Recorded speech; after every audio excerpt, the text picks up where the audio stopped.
teléfono los apague o los tenga en el vibrador. Vamos a cantar y vamos a buscar el 102. Grandes cosas Cristo ha hecho para mí.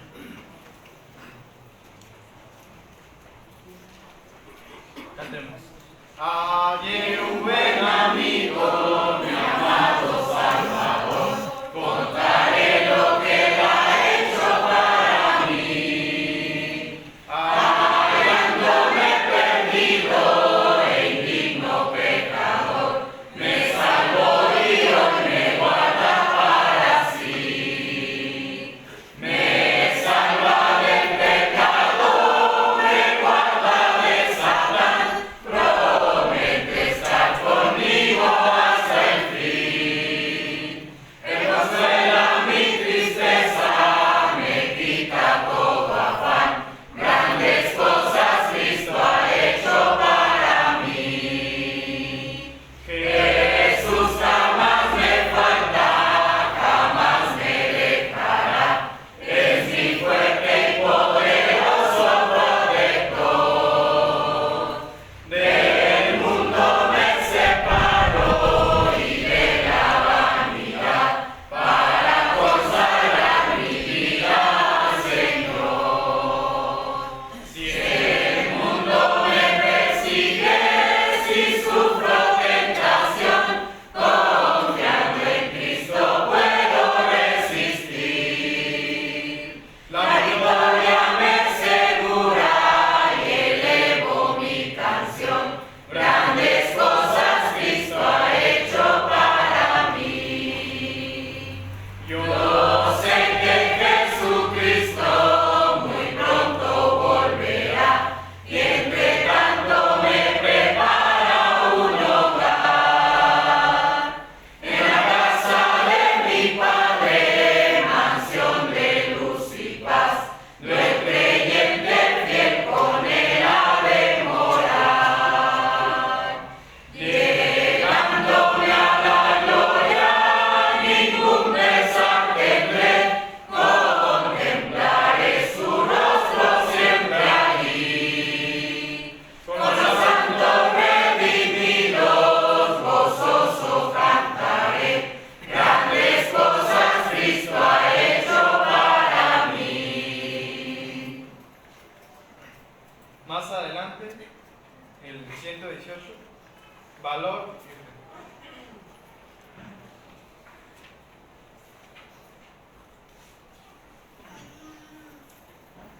Cantemos. Si en tu senda las nubes abordaceres, no vaciles por ello ni caer tus pies. Cada nube que venga no podrá traer más que pruebas que pasan si hay valor y fe. Si hay valor y fe, si hay valor y fe, en la más oscura noche siempre hay luz. Si hay valor y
invito a estar de pie para llevar a una oración a nuestro Dios. Están todos con él. Dios Padre, grande de amor y de misericordia, Señor. Te damos gracias una vez más, Señor, por traernos a todos aquí, Señor, a escuchar tu bendita palabra, Señor. Te pedimos, Padre nuestro, que bendigas al hermano que trae el mensaje, Señor, y bendice a toda la iglesia, Señor, en paz de la tierra. Ayúdanos, Padre, a que todo mal que traigamos, Señor, se nos sea despojado, Señor. Ayúdanos, Padre, a entender la palabra, Señor, cada día más, a exhortarnos uno con otro, Señor, y a edificarnos como tú lo has ordenado, Señor. Te lo pedimos y te lo rogamos en el nombre de Cristo, Señor, nuestro Salvador. Amén. Amén.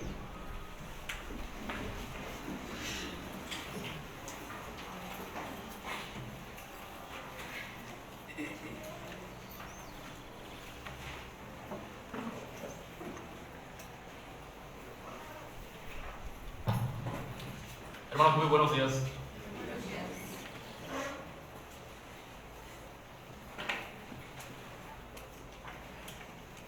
En Colosenses, en el capítulo 3 y versículo 16, el apóstol Pablo animaba a los hermanos en Colosas diciéndoles: la palabra de Cristo mora en abundancia en vosotros, enseñándoos y exhortándoos unos a otros en toda sabiduría, cantando con gracia en vuestros corazones al Señor los salmos e himnos y cánticos espirituales. Note cómo es que antes de que podamos exhortarnos, animarnos, fortalecernos unos a otros, hermanos, es necesario que ¿qué tiene que ocurrir antes?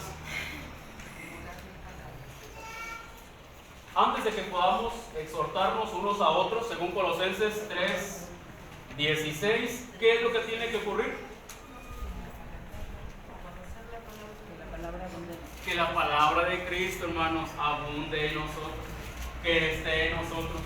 De allí, hermanos, la urgencia de que nosotros conozcamos la palabra de Dios. Hermanos, realmente somos grandemente bienaventurados, grandemente dichosos, cuando la palabra de Cristo, hermanos, está cerca de nosotros para que nosotros podamos comprender cuál es la voluntad de Dios.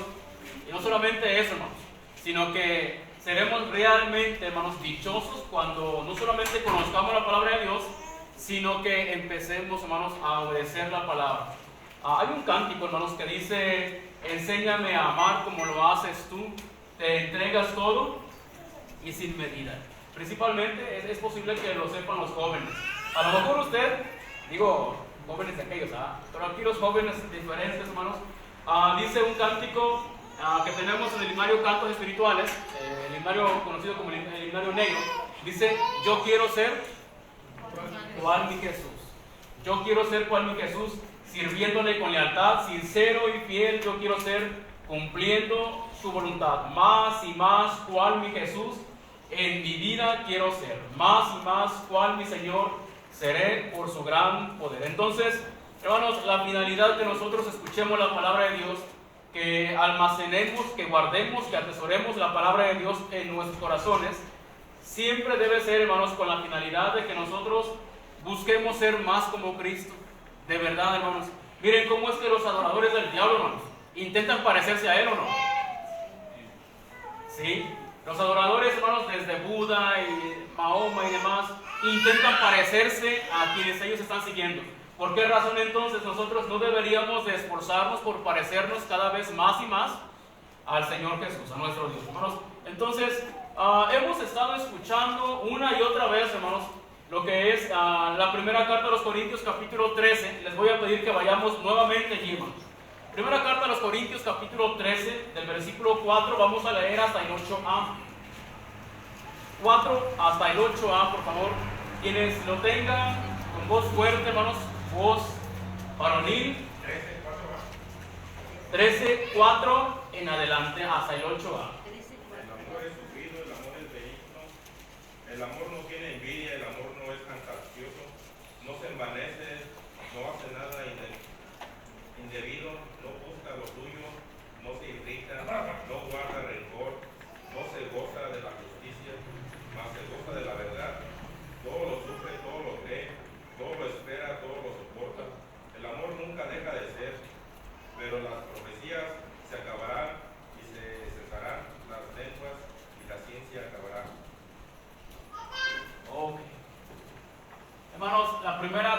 aparece es el amor es sufrido. Recuerdan que, bueno, hace aproximadamente 10 clases miramos ese tema. Entonces quiere decir que ya tenemos unos meses en los cuales hemos tenido alguna información, se nos ha dado alguna información, hermanos, mediante la cual, bueno, si la hemos estado aplicando, creo que nuestros matrimonios ya debieron de haber cambiado, hermanos, ¿o no? Una persona que se pone a dieta en 3 meses no ha cambiado, hermanos. Sea una persona que se pone a hacer ejercicio en tres meses no debería mostrar algún cambio. Sí, hermano, sí. Como que no están convencidos del ejercicio. Pero sí, hermanos, debió ya mostrar cierto cambio. Ok. Entonces, cuando dice el amor es sufrido, hermanos, hace tiempo escuché a un hermano, viejecito él, hermano, ya muy viejecito, un predicador ya muy viejecito. Decía el hermano: si usted cambiara la palabra amor por la palabra Dios, ¿cómo diría? Dios es sufrido. ¿Cree que calza a la perfección? ¿Sí embona bien? ¿O no? Ok, si cambiara usted la palabra amor por la palabra Cristo, ¿cree que embone correctamente? ¿Cristo sufrido? Ok. Y si pusiéramos aquí la palabra cristiano, ¿cómo ve? ¿Embona o no?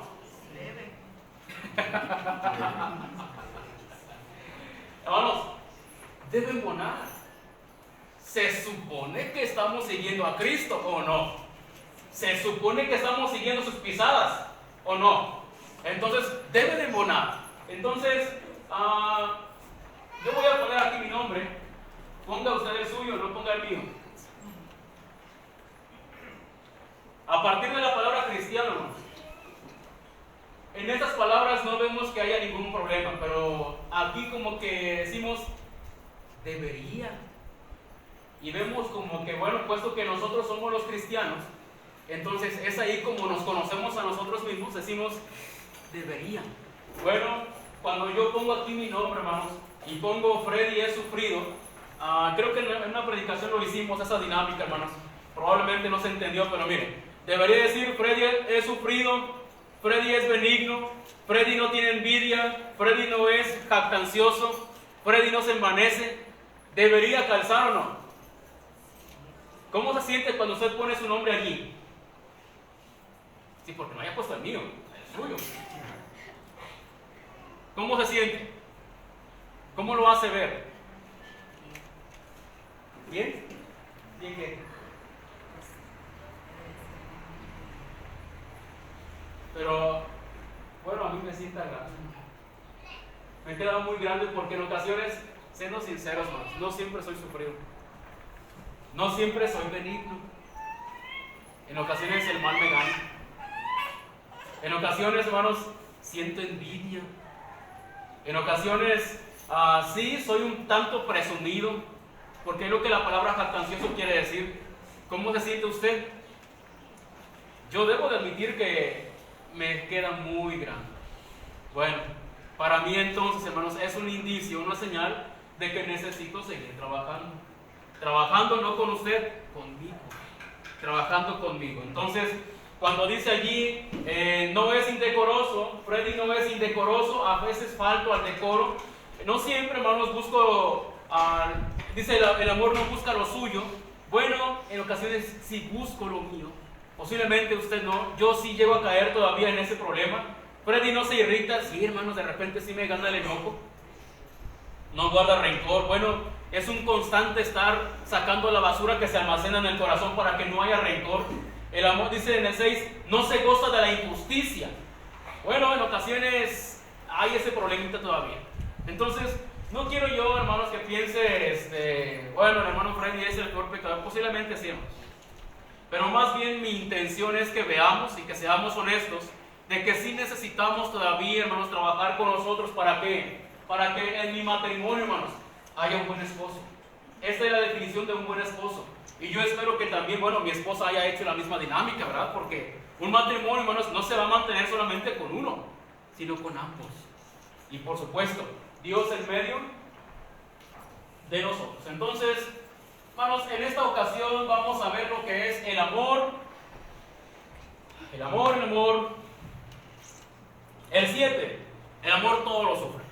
El amor todo lo sufre. Bueno, a primera vista, hermanos, a primera vista pudiera pensarse de que cuando habla de que el amor todo lo sufre, específicamente, bueno, se refiere incluso a tantas cosas que son malas, ¿verdad? Tantas cosas que son perversas. Y bueno, porque me amas, entonces tienes que soportar. No, pues la esposa tiene que soportar los insultos, humillaciones, malos tratos de su esposo. ¿Por qué? Pues porque me pega porque me ama, porque me quiere. Me humilla porque me quiere. No, hermanos, no se equivoque. No es así. Hermanos, cuando habla la palabra de que el amor dice todo lo sufre, la Reina Valera, hermanos, dice todo lo sufre. Pero la versión de las Américas, hermanos, siempre que yo ponga el 1 es la versión de las Américas. Cuando ponga el 2 es la versión textual. Y cuando ponga el 3 es la versión, nueva versión internacional. ¿Sale? Así los tengo en mi Biblia es que quiero evitar la fatiga, ¿no?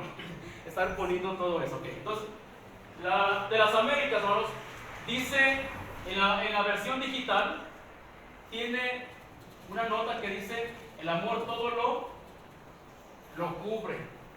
El amor todo lo cubre. Y la versión internacional, hermanos, dice todo lo disculpa.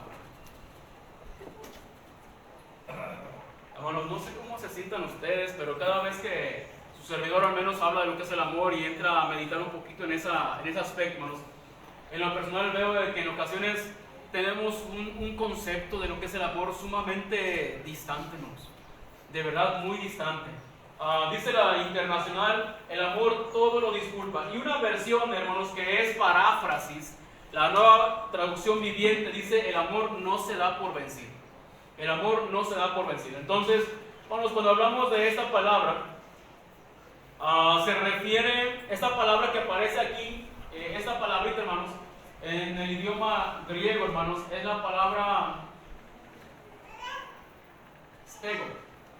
Y esa palabra, hermanos, significa soportar. Entonces, el amor lo soporta, ¿verdad? Es lo que tiene que comprender usted. El amor lo soporta.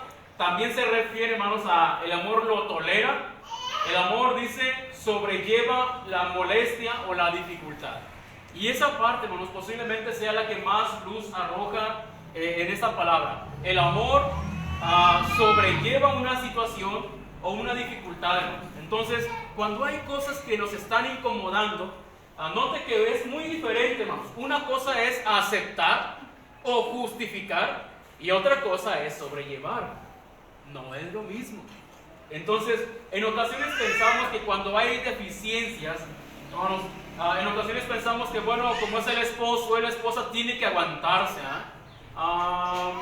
Veamos un poquito más de qué trata esta palabra. Miren, el apóstol Pablo la usó en el capítulo 9 de esta carta a los Corintios. En el capítulo 9, versículo 12. Por favor, lea el 9:12, hermanos, por favor. Léalo. ¿Cómo dice? Si otros participan de este pecado, de este derecho sobre vosotros, ¿cuánto más nosotros? Pero no hemos usado de este derecho, sino que lo soportamos todo por no poner ningún obstáculo al Evangelio de Cristo. Ok, gracias, hermano. Hermanos, cuando la palabra que aparece ahí en el versículo 12 dice todo lo que, todo lo soportamos. Note que Pablo, hermanos, está siendo tolerante con algo. Es más, es bien interesante, hermanos, cómo es que en el contexto, ¿sabe de qué está hablando en el contexto? Citamos el versículo 12, hermanos, pero en todo el contexto, ¿sabe de qué está hablando? Este pasaje es bastante conocido por los predicadores. Los derechos que tiene como apóstol. Está hablando de los derechos que se tienen como servidor de Cristo, ¿sí? Digo, porque apóstoles no tendríamos nosotros ese derecho. Y digo eso porque aquí habla también de Bernabé. Y Bernabé no era apóstol. No obstante, hermanos, dice el apóstol Pablo que si ellos sembraban lo material, es gran cosa que se segue, que se coseche lo material. Si sembramos lo espiritual, es gran cosa que cosechemos lo material. La respuesta a esa pregunta, es una pregunta retórica, es no, Pablo, realmente no. Ok, Pero dice Pablo, si otros participan de ese derecho sobre ustedes, ¿cuánto más nosotros? Pero no hemos usado de este derecho, sino que lo soportamos todo por no poner ningún obstáculo al Evangelio de Cristo. Ok, hermanos, cuando hablamos aquí, Pablo está defendiendo algo. Y lo que el apóstol Pablo está defendiendo, hermanos, es un derecho que él tiene. La iglesia tenía facultad, tenía autoridad para arrebatarle ese derecho a Pablo. No, hermanos, no es así. No tiene autoridad la iglesia, no tenía derecho, hermanos, a quitarle este privilegio a Pablo. Pablo, hermanos, es quien dice, yo lo dejé. Entonces, aplicado a lo que es el matrimonio, hermanos, ¿cuántas veces, bueno, en el caso de Pablo abandonó ese derecho? ¿Saben por qué? Dice, para no poner un tropiezo a la iglesia. Hermanos, pero es Pablo quien decide dejar ese derecho. No es la iglesia quien se lo quita. Ahora, aplicado, hermanos, el dejar y quitar derechos, hermanos, ¿cuántas veces, y ya lo habíamos mencionado según parece, hermanos, y yo recuerdo que lo habíamos mencionado, ¿cuántas veces los conflictos suceden? ¿Sabe por qué? Porque no queremos abandonar un derecho. Es más, hermanos, en este tiempo, ¿cuántas veces la gente insiste en que tienen derecho? Pero ¿cuántas veces, hermanos, los conflictos van a suceder y únicamente es porque no queremos dejar un derecho? ¿Qué pasaría, hermanos, en el caso de Pablo? Bueno, abandonó un derecho. ¿Había algo importante por lo cual Pablo lo hiciera, hermanos? ¿Por qué lo hizo Pablo? No quería poner tropiezo a los hermanos en el Evangelio. No sé cómo sería la situación exactamente, hermanos, pero Pablo dijo, hermanos, no voy a tomar ese derecho. Aún con todo, hermanos, le estaban echando en cara a Pablo de que él estaba tomando de la iglesia, cosa que no había sido cierto. En ocasiones se confunde, hermanos, y dicen, bueno, no se tiene derecho a tomar. Hermanos, Pablo había sido apoyado por otras iglesias para servirle a la iglesia en Corinto. Y aún así la iglesia en Corinto estaba diciendo que, bueno, Pablo se aprovechaba de ellos. Note que no es que no había sido apoyado en ese tiempo. Otros lo hicieron, no la iglesia. Aplicado al matrimonio, hermano. ¿Y qué si renunciamos a un derecho? ¿Tenemos derechos en el matrimonio? ¿O no? Y obligaciones, derechos y obligaciones. Pues van en el paquete, hermano. Van en el paquete. Sí, pero es que algunos nada más alegan puros derechos. Y se les olvidan las obligaciones. Como cuando mis niñas, la verdad, estaban los derechos de los niños. Pero también los niños tienen obligaciones en la familia. Cuando se exigen los derechos, debemos estar conscientes que también dentro va las responsabilidades. Y viceversa, hermanos. Si yo no quiero responsabilidades, no tengo derechos. No hay derechos. Ahora, hermanos, el apóstol Pablo les anima a los hermanos para que ellos comprendieran de que realmente él decidió dejar ese derecho. Hermanos, pero ¿cuántas veces también nosotros, digo, ya aplicado lo que es el matrimonio, cuántas veces, hermanos, deberíamos de recordar que dentro del matrimonio se hacen esos conflictos, hermanos, se hacen estas discusiones, desacuerdos, y ¿saben por qué? Porque tenemos derecho y no lo queremos soltar, no queremos ceder. Y un principio muy básico, hermanos, en toda relación, si queremos que funcione, bueno, tenemos que aprender a ceder, a soltar un poquito. Y eso es algo, hermanos, que nosotros deberíamos estar conscientes. Mire, cuando alguien le arrebata el derecho a alguien, bueno, eso es algo injusto. Es una injusticia que cometemos delante de Dios. Pero también es cierto, hermanos, también es muy cierto que cuando nosotros vemos que hay conflictos por algo, ¿por qué no aprender a ceder un poquito? ¿Por qué no? ¿Cuáles serán los derechos que hay, hermanos, como esposos, como esposas? ¿Cuáles serán?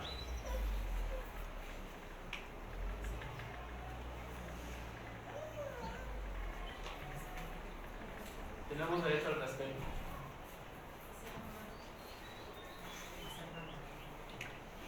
Derecho al respeto. Voy a ver si vamos a aplicar. Pablo estuvo dispuesto, hermanos, al maltrato incluso, Él estuvo dispuesto a sufrir con tal de ¿qué? De obtener algo más. Ahorita no piensen, hermanos, de que voy a ceder a que me falte falten al respeto para que se pueda mantener en paz todo. Ahorita lo vamos a explicar, hermanos. Pero, hermanos, sí es cierto que cuando nosotros insistimos en mantener un derecho y lo peleamos, bueno, va a haber conflicto. Miren, antes de que mencione lo que es el respeto, hermanos, ¿recuerda usted lo que se menciona en Romanos 5:8? Mas Dios muestra su amor para con nosotros en que siendo aún pecadores, Cristo murió por nosotros. En 2 Corintios 5:17, hermanos. 2 Corintios 5:17. En el 17 específicamente dice que de modo que si alguno está en Cristo, nueva criatura es. Las cosas viejas pasaron, y aquí todas son hechas nuevas. Y luego dice, y todo eso proviene de Dios, quien nos reconcilió consigo mismo y nos dio la palabra de la reconciliación. Hermanos, es en Dios donde surge la idea de la reconciliación, no en el hombre. Ahora, ¿quién había sido ofendido? Dios. Y Dios mostró amor y trató de reconciliar al hombre con él.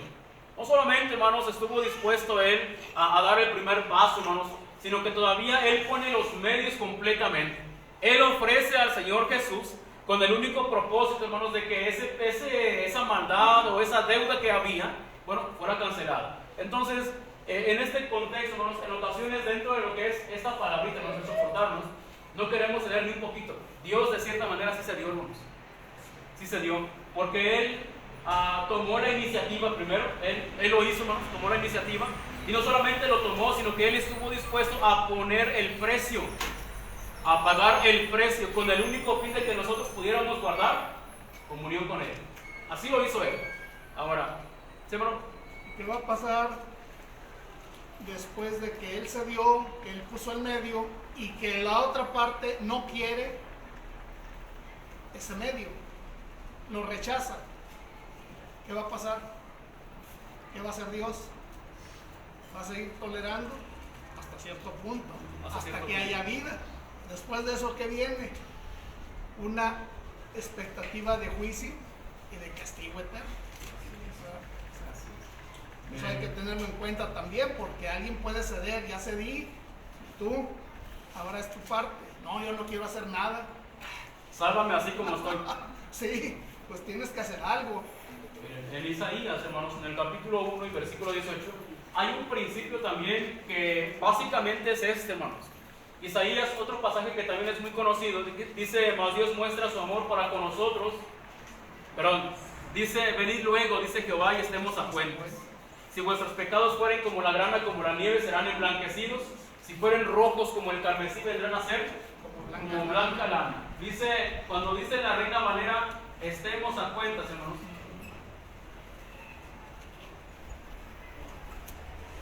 La versión de las Américas dice, razonemos juntos. Razonemos juntos. La idea de esta palabra, hermanos, la palabra estemos a cuentas, es venir y analizar los libros contables para ver qué saldo arrojan. ¿Hay mucho o hay poco? ¿Hay en abundancia o, bueno, ya me estás debiendo? Esa es la idea que se menciona aquí en Isaías. Por consecuencia, hermanos, otra vez, noten cómo es de que Dios sí quiere estar a cuentas con nosotros. Pero dice, en el contexto dice, déjalo malo. Déjalo malo, deja de practicar lo malo. Y ahora sí, ven, vamos a platicar. Vamos a razonar. Pero dice, ven. Ven. Hay una acción. Hay una acción de alguien. Tiene que haber. Él ya puso. Estoy dispuesto. Ven. Ah, no, si quieres ven tú. Ven. Dice el Señor Jesús en Mateo 11:28. Venid a mí todos los que estáis trabajados y cargados, y yo os haré descansar. Hermanos, inicia el versículo diciendo, ven. Tú, ven. Yo te voy a perdonar. Yo te voy a dar descanso. Pero quiero que vengas. Quiero que vengas. También nosotros debemos demostrar, hermanos, ese interés. Entonces, miren, hay otro pasaje que está en 2 Timoteo capítulo 2 y versículo 6, hermanos, donde Pablo menciona cómo es que él sufría muchas cosas con el único propósito de poder extender la salvación para otras más personas. ¿Cómo dice, hermanos? ¿Cómo dice? ¿Cómo dice ahí? 2 Timoteo 2:6. El labrador, para participar de los frutos, debe trabajar primero. Ajá. El 7. Considera lo que digo y el Señor te dé entendimiento en todo.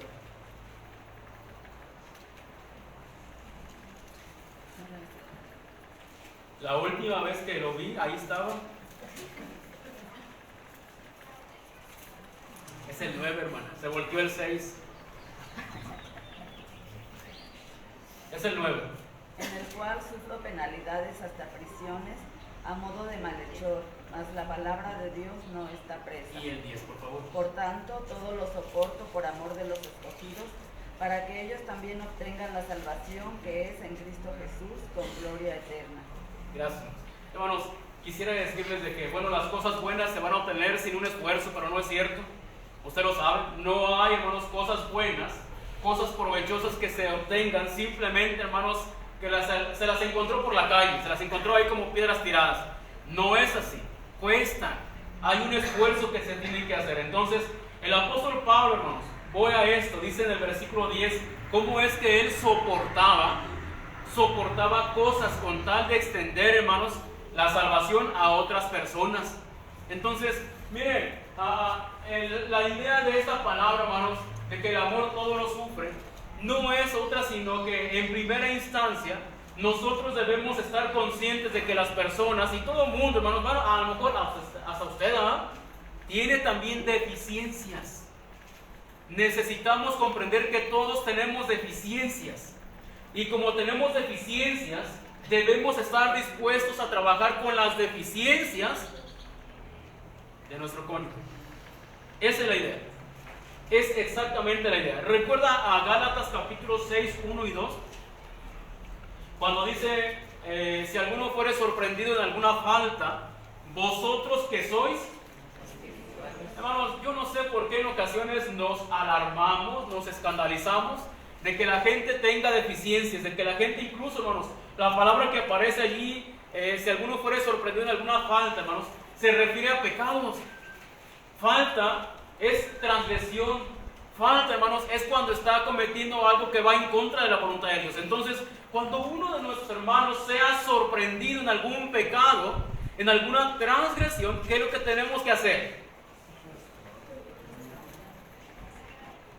Vosotros que sois espirituales. El problema en ocasiones, hermanos, es de que yo no soy espiritual.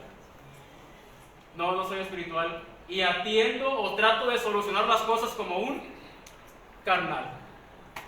Y eso también es pecado. Eso también es incorrecto. Entonces dice, y vosotros que sois espirituales, ¿qué tenemos que hacer? Restáurele. Esa es la demanda que Dios hace para nosotros. Hermanos, no tenemos que hacer otra cosa sino acercarnos a la persona, en contexto, a nuestro cónyuge, acercarnos y ver cuál es la parte que está derribada, qué parte de su carácter está deficiente. ¿Y qué tenemos que hacer entonces? Pues si el amor lo sufre, entonces yo tengo que restaurarle. Hermanos, en primera instancia, sufrir, según la palabra, se infiere o se debería de entender como que yo debo estar dispuesto, hermanos, a tolerar la deficiencia de mi esposa mientras restauramos. ¿Me explico? No es de que, ok, ya sé que mi esposa tiene esta debilidad, ya sé que mi esposa tiene este problema o este pecado. No, pues ya sé que, un ejemplo, que yo, hermanos, mi esposa mira en mi deficiencias. No, pues a mi esposo le gusta robar. Bueno, entonces como el amor todo lo sufre, tengo que aceptar, diría Mari, tengo que aceptar a mi esposo siendo un ladrón. No, hermanos, no se trata de eso. Se trata de que ella va a ayudarme a lidiar con esa conducta. Y mientras ella me ayuda, es posible que yo recaiga. Aún así ella tiene que seguir ayudándome, porque es a lo que se refiere cuando dice el amor todo. El amor todo lo sufre. Es paciente con ello, hermanos, mientras puede restaurar mi carácter. A eso se refiere. Sí, porque todos queremos un objeto ya terminado. No, tenemos que trabajar en el proceso. Entonces, a eso se refiere. Mire, en esa palabra, hermanos, bueno, cuando nosotros encontramos que no solamente con la esposa o el esposo, hermanos, deberíamos aplicar eso, sino eso tenemos que extenderlo con todos los hermanos. Todos, con toda la hermandad, tenemos que extender, hermanos, lo que es Gálatas 6.1. Luego dice Gálatas, hermanos, en el 6.2. ¿Qué dice Pablo en Gálatas 6.2? Sobrelleven los unos las cargas de los otros y cumplan así la ley de Cristo. Entonces, ¿qué tengo que hacer yo con mis hermanos? Sobrellevar. ¿Ayudarles a qué? A cargar ese problema que tienen, ese peso que los está agobiando.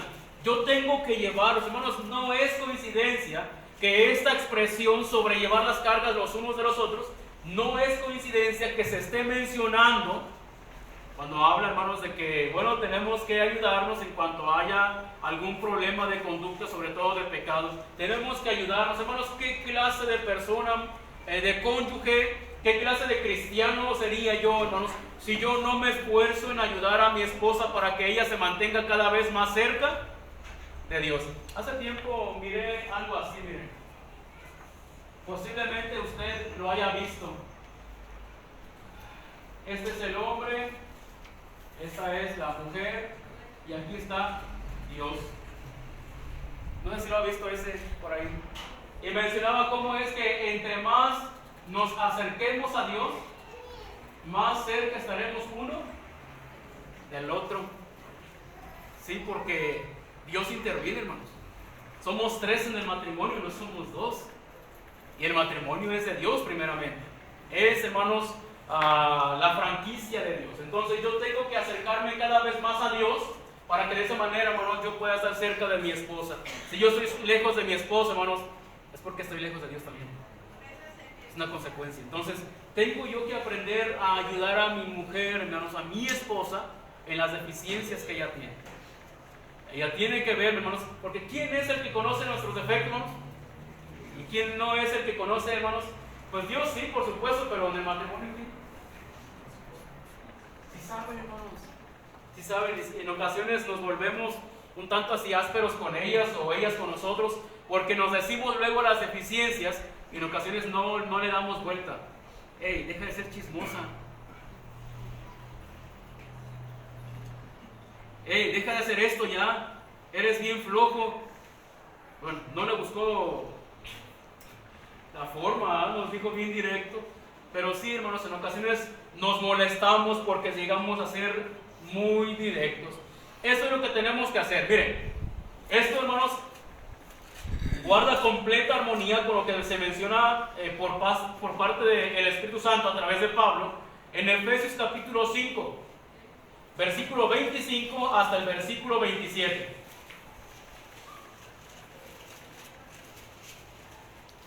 Maridos, amad a vuestras mujeres, así como Cristo amó a la iglesia y se entregó a sí mismo por ella, para santificarla, habiéndola purificado en el lavamiento del agua por la palabra, a fin de presentarla a sí mismo una iglesia gloriosa, que no tuviese mancha ni arruga ni cosas semejantes, sino que fuese santa y sin mancha.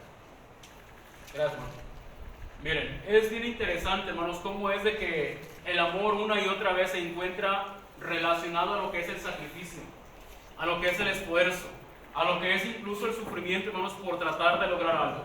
En esta parte menciona: maridos, amen a vuestras mujeres, así como Cristo amó a la iglesia y se entregó a sí mismo por ella. Bueno, de antemano a los esposos, hermanos, no debemos de amar a nuestra esposa como nuestra esposa nos ama, hermanos. Nuestra esposa no es el parámetro. No está diciendo eso. Si la hermana se llegara a portar mal con usted, si la hermana llegara a tener una conducta inadecuada con usted, usted no tiene el derecho, no tenemos el derecho de portarnos así con ella. Porque el parámetro es Cristo, como Cristo.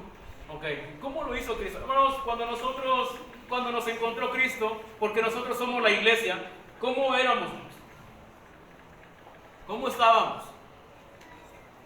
Éramos lo mejor. Nos encontró Cristo, nos rescató, hermanos, de la inmundicia del mundo, porque éramos lo mejor. ¿Por qué nos trajo entonces?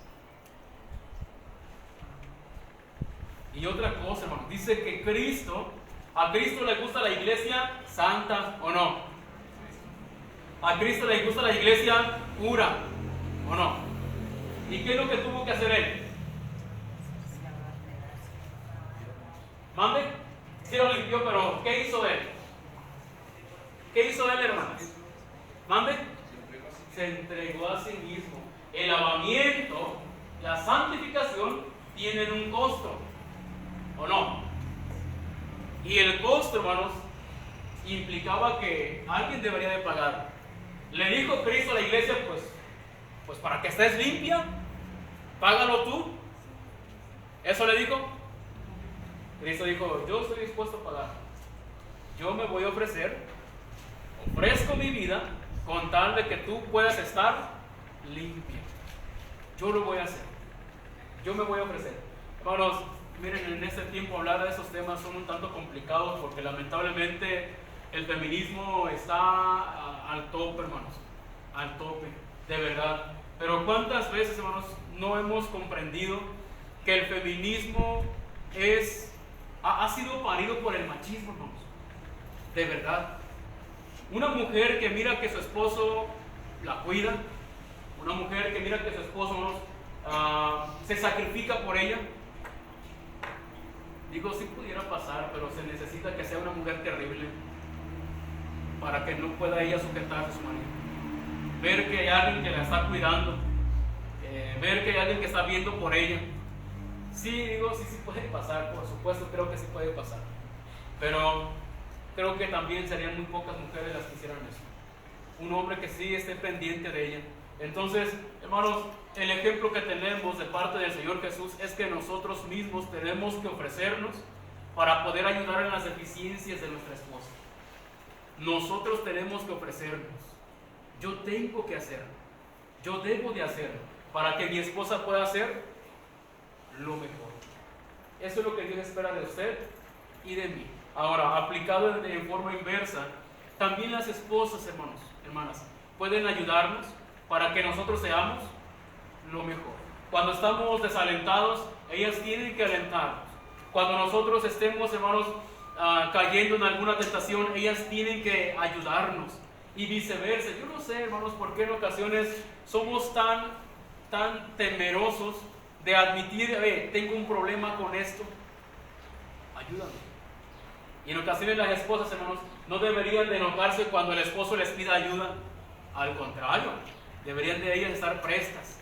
También, hermanos, cuando es la esposa la que le dice al esposo, necesito que me ayudes con esto, con este problema, con esta, no sé, desde desánimos, desde tribulaciones, hermanos, que les estén haciendo pasar por algo difícil.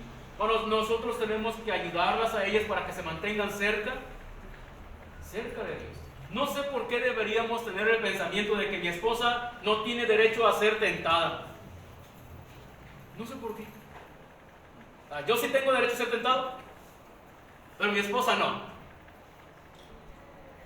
Debería de ser así, ¿no? Como que no los convencí, ¿verdad? ¿Qué pasa cuando alguien, hermanos, puesto que el amor todo lo sufre, qué pasa cuando alguien está, ahora sí, en un pecado? No con deficiencias, no con deficiencias del carácter, sino ahora una práctica clara del pecado. ¿Qué debería entonces hacer yo? Bueno, lo que dice Pablo otra vez en Gálatas 6:1. Tenemos que exhortarle, hermanos, y el cónyuge, por supuesto, no deja de ser nuestra contraparte. Tengo que hablarle, tengo que animarlo para que pueda dejar eso que es malo. En ocasiones, hermanos, cuando hay hermanos que pasan y piden las oraciones de la iglesia, no sé cuántas veces nosotros nos pongamos a disposición de la hermandad. Porque si ellos pasan y dicen, hermanos, estoy desanimado, hermanos, quiero que oren por mí. Hermanos, estoy siendo tentado, quiero que oren por mí. Hermanos, una actitud, no sé cuál deberíamos de asumir, pero una que sí no deberíamos de asumir es simplemente decir, no, pues el hermano fulano como que pasó que oraron por él. Muchos se pudieran decir, agradar de eso, que no es correcto. Pero también, hermanos, muchos pudieran ser indiferentes. Acérquese, Esa es la actitud correcta, hermanos. Acercarnos, ¿en qué puedo ayudar? ¿En qué? Es como si fuera un soldado caído. El soldado caído ya nos dijo, hey, estoy herido. ¿Y qué deberíamos hacer nosotros? Ya oíste, dice que está herido. Ya oíste, dice que cayó. Bueno, no es la actitud correcta. La segunda carta a los Corintios, capítulo 2 y versículo 6. Desde el 5, hermanos, dice la palabra: pero si alguno me ha causado tristeza, no me la ha causado a mí solo, sino en cierto modo por no exagerar a todos nosotros. Le basta a tal persona esta reprensión hecha por muchos. Le basta a tal persona esta reprensión hecha por muchos.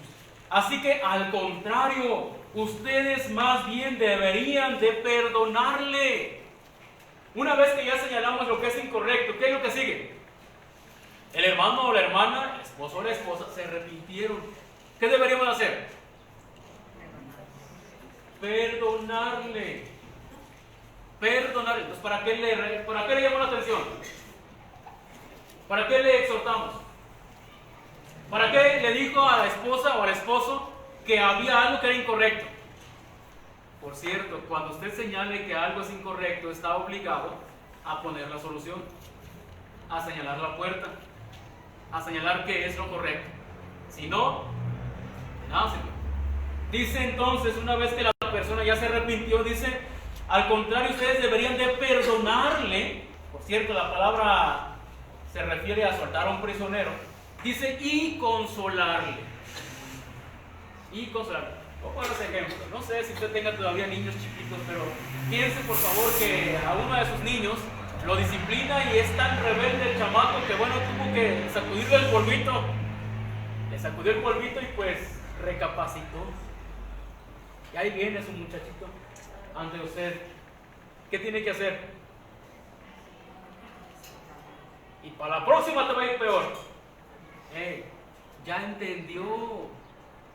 Ahora, ¿qué tiene que hacer? Consolarle. Mucha gente, hermanos, habla o piensa que nomás tenemos que señalar. Pero cuando vemos que la gente se arrepiente, ¿qué tenemos que hacer? Consolarle, perdonarle y consolarle. Dice, para que no sea consumido de demasiada tristeza, por lo cual les ruego que confirmen el amor para con él. Hijo, ya lo abrazamos, hijo, no hagas eso. Eso es malo. No tienes que hacer eso. No lo vuelvas a hacer. No sé si le agarró por ahí algún dinero, Digo, chiquillos, mejor pídeme y yo te doy. Pídeme. No lo vuelvas a hacer.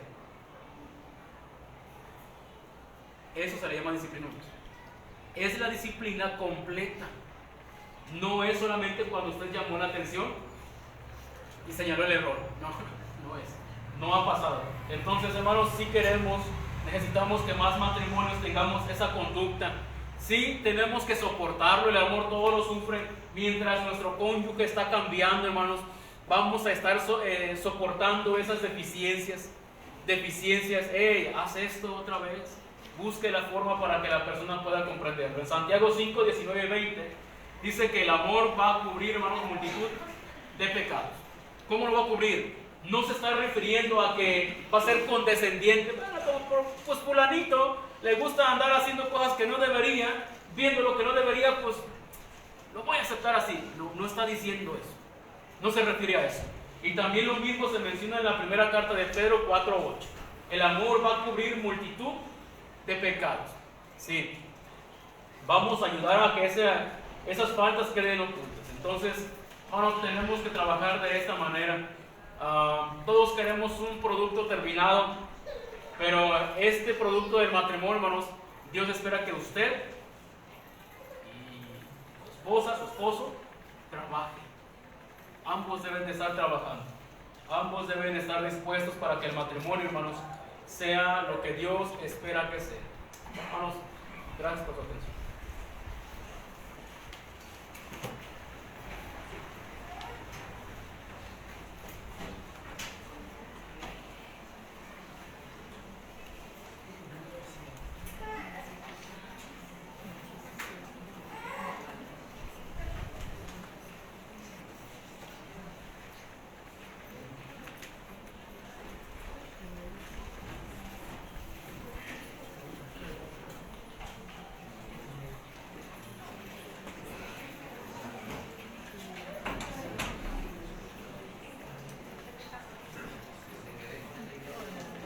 Ahorita regresamos, hermanos. Está bien, hermano.